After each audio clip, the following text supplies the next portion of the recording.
Daddy, what are you doing? We're recording a podcast. Who's listening? Islander fans are listening. Where are they? Well, they're right here.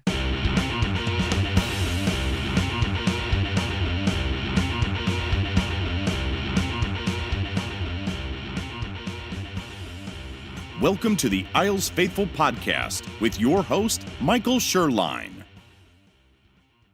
Hello, and welcome back to the Isles Faithful Podcast. I'm your host, Michael Sherline. This is episode 12. This episode, we're going to talk about the last couple of games with the Islanders, that terrible loss against San Jose. I managed to stay up for 2 periods this time. I didn't fall asleep in the pregame, so that was good. From what I saw, decent game in the beginning, and then basically everything that I read afterwards, they kind of fell apart, didn't really match up well against San Jose, which we kind of knew would be the norm. The first game of the season when we shut them out 4-0 on Columbus Day. Obviously, kind of got lucky there, I guess. Then we had the game Wednesday night, which I was there in attendance in Brooklyn against the Panthers. Islanders go to a 2-0 lead, partly because of that weird fluky goal that Brock Nelson got credit for, and some other decent play. You had that great goal by Eberle on the power play. Barzal found him over there. Pretty much everybody on the ice touched a puck, so that was good. You know, for stretches of the game, I felt like they played okay.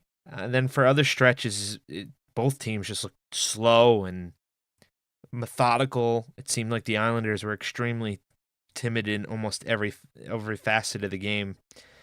I didn't like the speed. I didn't like much of the puck movement.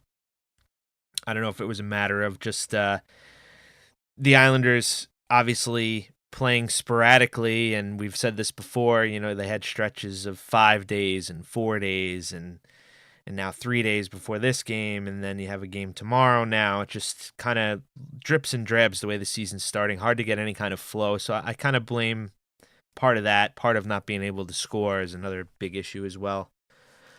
But, you know, Robin Lehner played great on Wednesday. Made some great stops. I can't really fault him on the goal there in overtime. You know, should have never been a penalty to begin with. Barzal had no business making any kind of contact on that play, let alone, you know, you could argue he shouldn't have even gotten called to begin with, but that's neither here nor there. It happened. Islanders salvaged a point. You know, what more can you say? Just a terrible thing. So we're going to take some Twitter questions this episode as well, and we're going to talk in length about former New York Islanders principal owner Charles B. Wang passing away last weekend. It's been something that's been on my mind all week.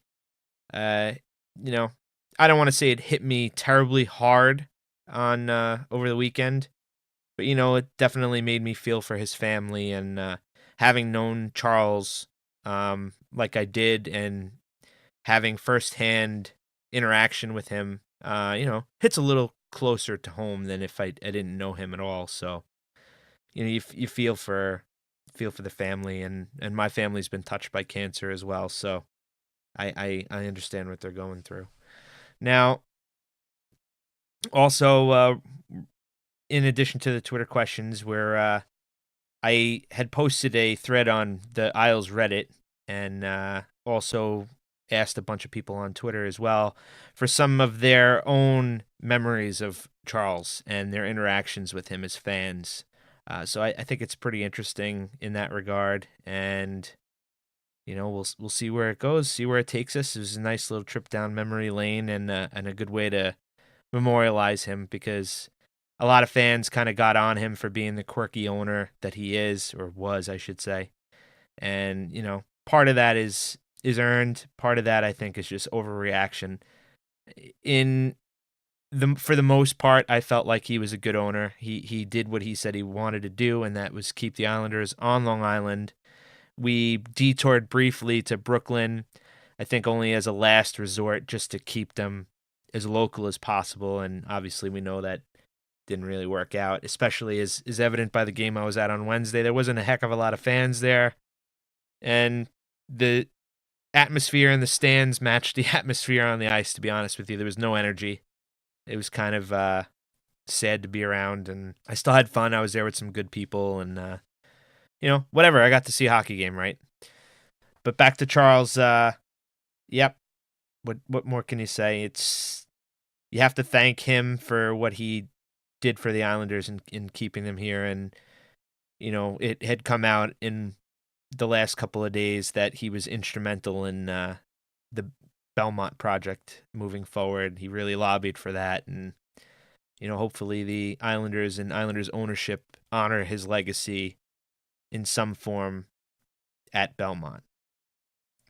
Now, it was great to see also the moment of silence around the league for him, the Rangers, the Devils, some of the good notes from around the league honoring him and acknowledging his accomplishments, both on the ice and off the ice, because he was a bit of a philanthropist and, donating money to good causes with the Smile Train and, some of the medical institutions. I don't know really how else to say.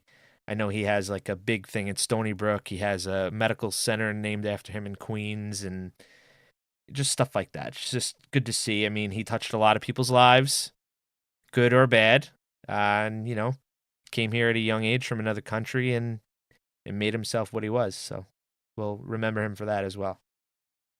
Now, we're going to go right into some of the stories, which were pretty cool. And here we go.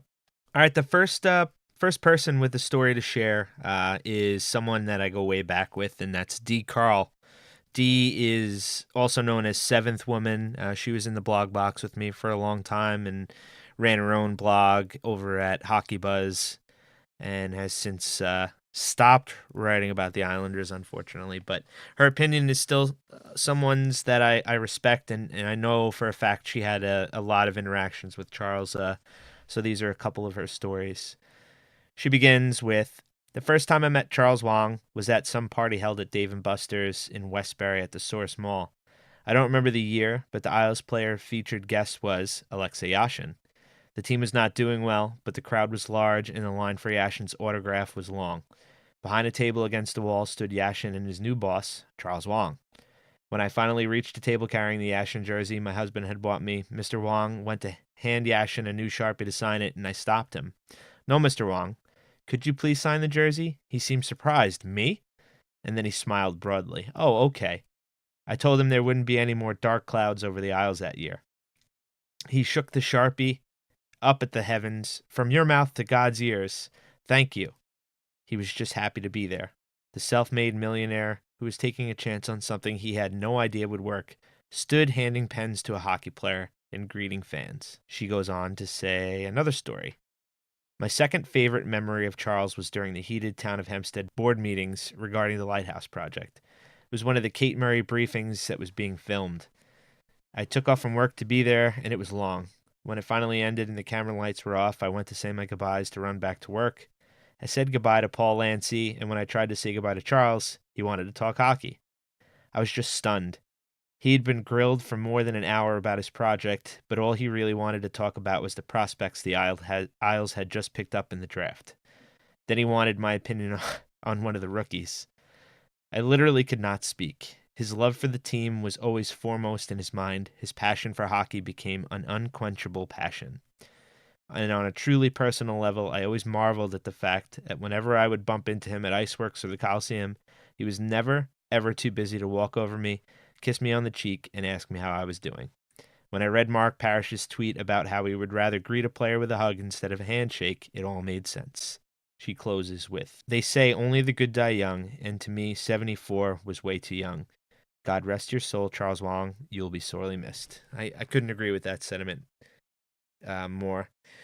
She also reminded me of a story about Charles of my own, and I'll start with what I had said on Twitter. The story personally that stands out for me the most is I was up in the press box at Nassau Coliseum covering a game. I don't even remember what game it was. I could probably look back and figure it out.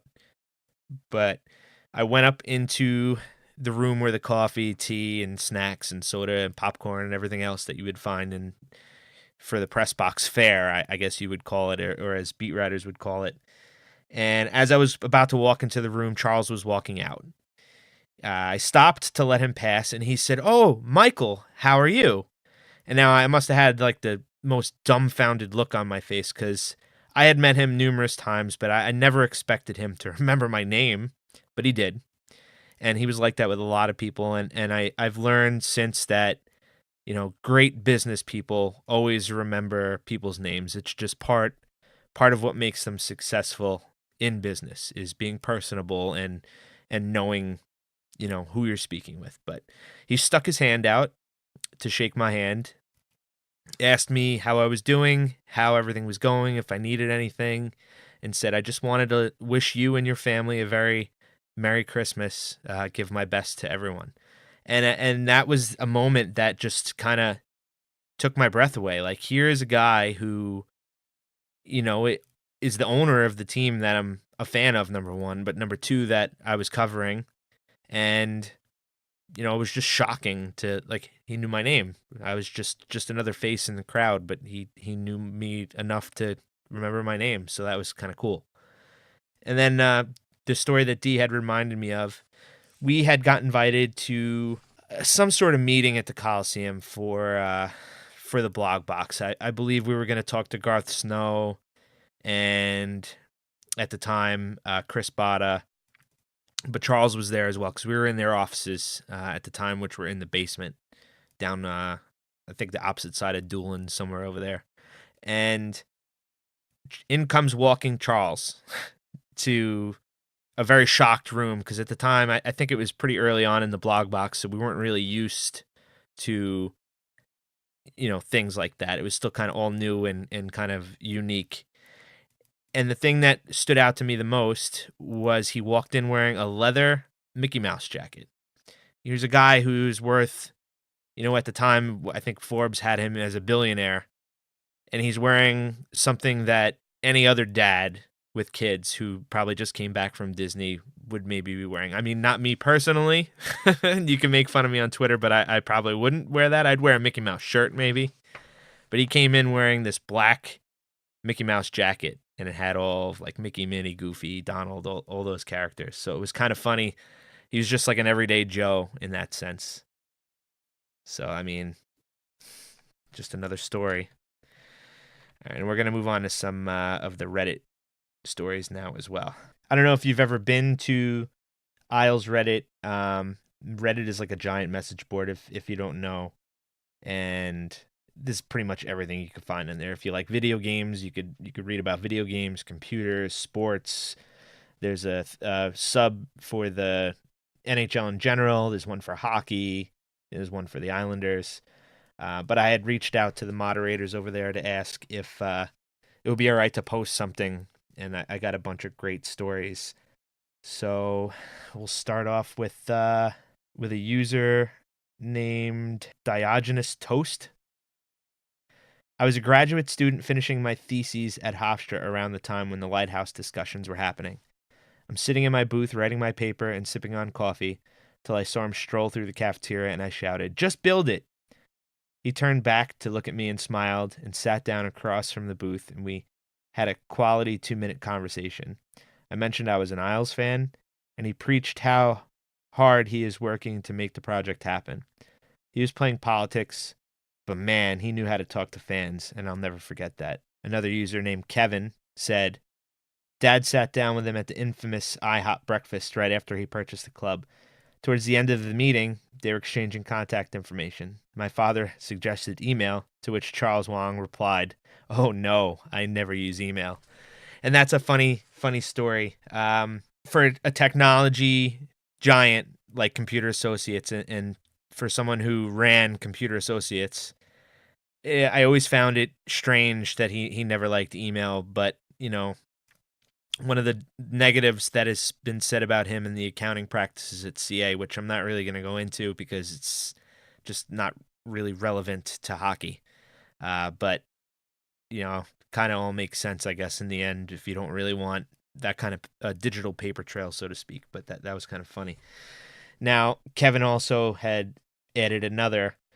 During a snowstorm game, Wang was at the gate behind the turnstiles, personally handing out some giveaway. I said something like, "Charles, you have to fire Milbury."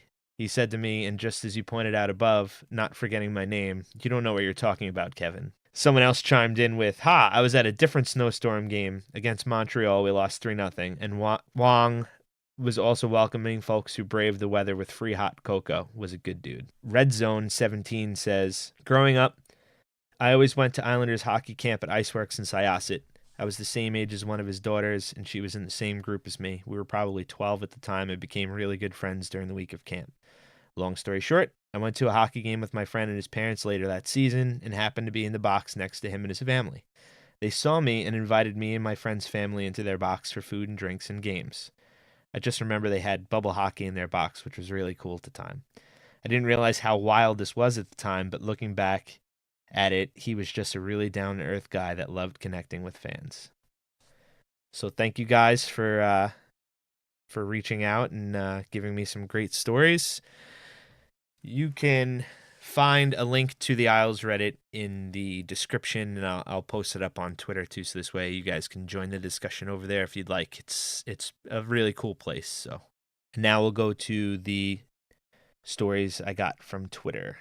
All right, one of the first stories on here is from Seger NYI 31, and Nick, believe it or not, and I grew up around the block from each other in Bethpage.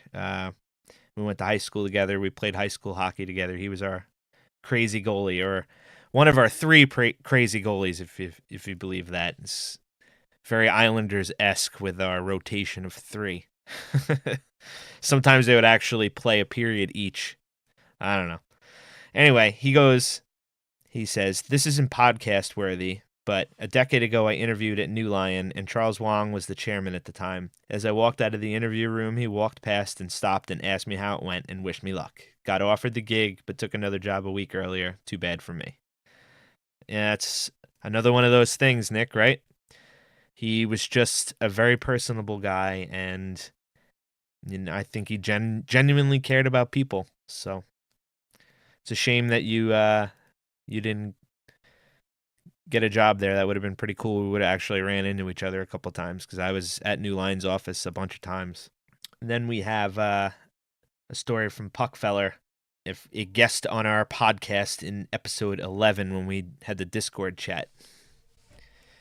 He said, "I went to one of the environmental hearings for the Lighthouse Project, and he took the time to allow me to say thank you and shake his hand on the way out.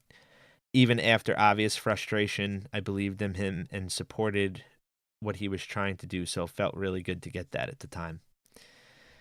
One of our really good friends of the show, Obi-Wan Maroney, said, "I remember seeing on TV during a snowstorm he was waiting at the entrance to give fans free vouchers to another game just to reward them for fans that came out in that muck."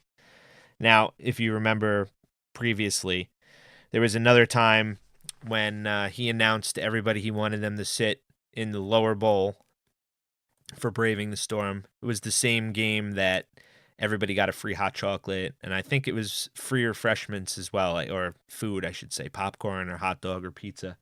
It was a pretty unique experience. I was there that game. It was kind of crazy. We have another one from Brian Murray, Moon Nutties on Twitter.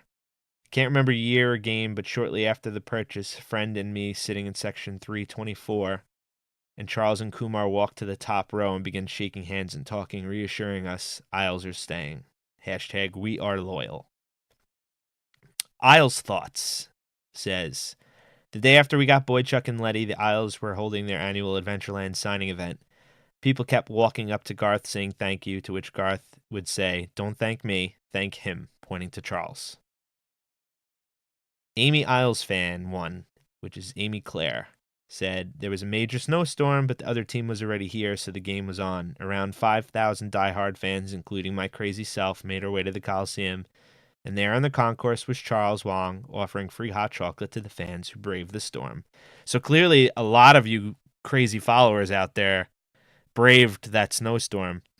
That was the same snowstorm that another one of my blog box friends, Tom Talks Stuff on Twitter, actually had to help or got helped by Marty Biron pushing his car out.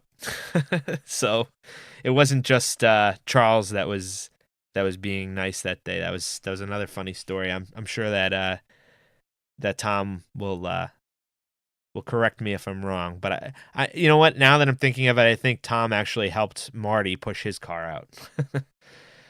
The last little bit of a story we got here on Twitter is from Pete DeBenedetto, which is LI to New Jersey Pete. Saw him in Jersey after an early season win by the Sweets. I thanked him for all he did for the team. He said, "Don't thank me. I did nothing. Thank you to the fans for loving this team." And I think that's a great way to end. He loved this team. He loved Long Island. He loved New York. And he loved us, the fans. And it's a shame that he's not going to get to see his dream fulfilled like I had brought up earlier. But we need to make sure once Belmont is done that we show up in droves and we give this team the support that they need. And hopefully they show it to us back on the ice. It would be great to get back to that winning way. And we do some great stuff here in Charles's memory moving forward. And speaking of memories, the Islanders came out this week and said they were going to be wearing a CBW patch on their jersey for the remainder of the season. It started Wednesday night against Florida. I had joked that it was just another reason for me to buy another jersey. And believe it or not, Rob Taub and I met up on Wednesday. He sat next to me, and we had this jersey discussion in the past. But every time they have a stupid patch, I buy a jersey. I'm a jersey freak. You know, some people are into sneakers and watches and stuff. I like jerseys. So like when you get a nice little addition to a jersey, you know, it's cool. And someone had joked with me on Twitter that I could just buy the patch, but what fun would that be, right? I bought a jersey with the Al patch. I bought a jersey with the last game at the Coliseum patch. I bought one with the first game at the Barclays patch. So I mean, you see the pattern here, right? All right. So to close on this segment, we memorialize the passing of former Islanders principal owner and current co-owner Charles B. Wang. We offer our deepest condolences to his family, his wife, his children, all of his friends, the New York Islanders, and their players and employees, and everybody else that Charles touched over his 74 years. We will never forget everything that you've done for fans and the Islanders. Thank you for keeping them on Long Island. Now that we're done with the depressing stuff, we'll move into some more hockey-related items. And we're going to take a couple of Twitter questions. The first one is from Matt Ruzz, MRUZZ on Twitter. Is there any noticeable improvement in how the Sound Tigers are playing, developing to have cause for hope? Seems like Big Lou has mostly let the younger Lamoriello run the organization how he sees fit, which historically hasn't had success by almost any measure. Now, Bridgeport has a strikingly similar record to the Islanders. They are 3-3-1. And if you bring up the stats for them, which I'm going to admit right now that I haven't really been following along with the Sound Tigers all that much. I do know, without even looking, that Michael Dalcol leads the Sound Tigers in points. In 7 games, he has 3 goals, 5 assists. He's -2 for penalty minutes, and he's got 14 shots. You know, followed up by Devon Taves, who's got 1 goal and 5 assists. He's a -4 for penalty minutes, and he has 13 shots, the same as Steve Bernier, believe it or not. He's got 4 goals and an assist. So, I mean, you look down the line here, and there's a bunch of players with a decent amount of points. Ho-Sang has 4 assists. Mike Sislo has 3 goals. Travis St. Denis has 2 goals and an assist. Chris Bork, 1 goal, 2 assists. Parker Witherspoon, 1 goal, 2 assists. Kiefer Bellows, 1 goal, 2 assists. Sebastian Aho, 3 assists. You got the players you would expect to be, leading the scoring, and they're all doing pretty well. I was kind of surprised to see Dal Cole doing as good as he has been. So I might not be the best person to answer your question in depth, but I haven't heard any bad things. I do follow Mike Fornabayo, who is the beat writer for the Sound Tigers, and he seems to be writing some positive stuff down there. And, I think with the players the organization has picked up in the offseason, some veteran guys, Mark Parrish and I talked about that in detail in an earlier episode this season here. So I think it's going to take some time, like it's going to take some time for the Islanders to build an identity and build a structure down there. You've got all the Islanders coaching in the NHL, providing insight and opinion and everything on the systems that they're installing. They have to be installed down in Bridgeport. Also, there has to be a seamless transition when a player is called up. They can't not understand what's happening, because if it's a completely different system, it's like you're playing for a completely different team. They just have to jump right in and fill those slots. So I think, it's a work in progress. We know that. We're going to have to accept that. And, hopefully the guys that they brought in can help some of the younger players mature a little more quickly and show them how to be pros at the AHL level. So great question. Our next question is from Al, friend of the show, Dynamo6719 on Twitter. With the limited roster movement available due to some bad contracts, do you sit 51 and 47 and try to add some speed and possession to the third line by playing 18 with 11 and 14? All can play the PK too. Right off the bat, you're confusing me with numbers, because everybody has changed numbers and it's just extremely hard to keep up here. I did see today that Andrew Gross had said that Bolivier, Eberle, and Barzal were back together.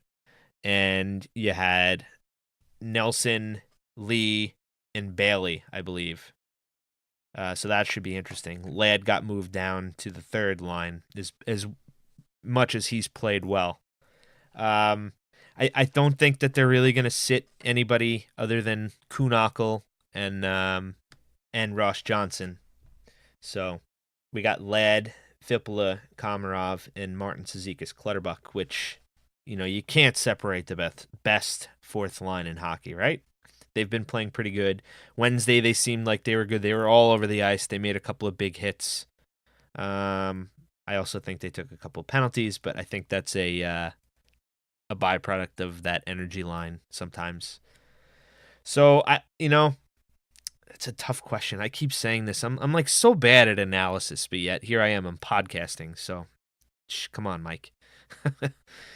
I do hope roster-wise that they wind up bringing up Devon Taves. I think with Letty struggling and playing maybe a few too many minutes, I think it'll be good to supplement. And I believe Andrew Gross had an article the other day saying the same thing. Maybe potentially waiving Pellick or even Luca Spiza, who we could all agree hasn't really played 100% of the way that everybody has expected. So we'll see what happens.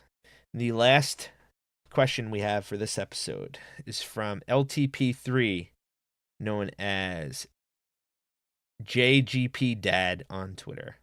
With Leonard playing so well, does he earn the top job permanently? In my opinion, not having a designated number one goalie does the whole team a disservice. Everyone needs to know what their role is, and then they could try to excel at it all. Thanks. I think we're going to see here a number one goalie is going to be named. I think they're leaning in the direction of Robin, to be honest with you. I know that he could potentially play both games this weekend. I believe earlier this afternoon it was reported that you're going to see Leonard and Grice split the games. So we're going to see Robin Leonard in net on Saturday against the Flyers, and then you're going to see Thomas Greiss against Carolina, who he's excelled against this season and last season. But yeah, I agree. I think once you name a starter, the guys are going to know, night in, night out, they're going to have somebody solid behind them. And Leonard looked fantastic on Wednesday. He really did. It was my first time seeing him in person this season. I've seen him in the past, but he's a solid guy. My seats were right behind the net. The Islanders were shot on in the second period, so he was literally right in front of me, and he's a big dude. I didn't realize how big he was until you see him in person. But he fills up so much of the net, and his positioning is very sound. You could tell that the Islanders goalie coaches have been working with him, and he's really adapting to this new style. But I agree. I believe that he should be named the number one, and nothing against Greiss. I just believe Robin is the starter out of the two goalies. So thanks for all your questions this week. If you guys all want to participate in the next time we do a Discord chat, that would be great. Keep an eye out for that type of a link. I'll get it out there as soon as I can. All right, that's going to wrap it up for episode 12 of the Isles Faithful podcast. This has been your host, Michael Sherline. Enjoy the weekend of games, 2-day games. Be safe in the weather. If you're heading down to Philly and Carolina for the tailgates that are being put on by the various groups and Devin from Yes Men Outfitters, make sure you post some pictures on Twitter. If you're not following us on Facebook, please do. Instagram, Twitter is Faithful Isles. My personal Twitter is Isles Blogger. We'll see you in episode 13. Thanks for listening. Let's go Islanders.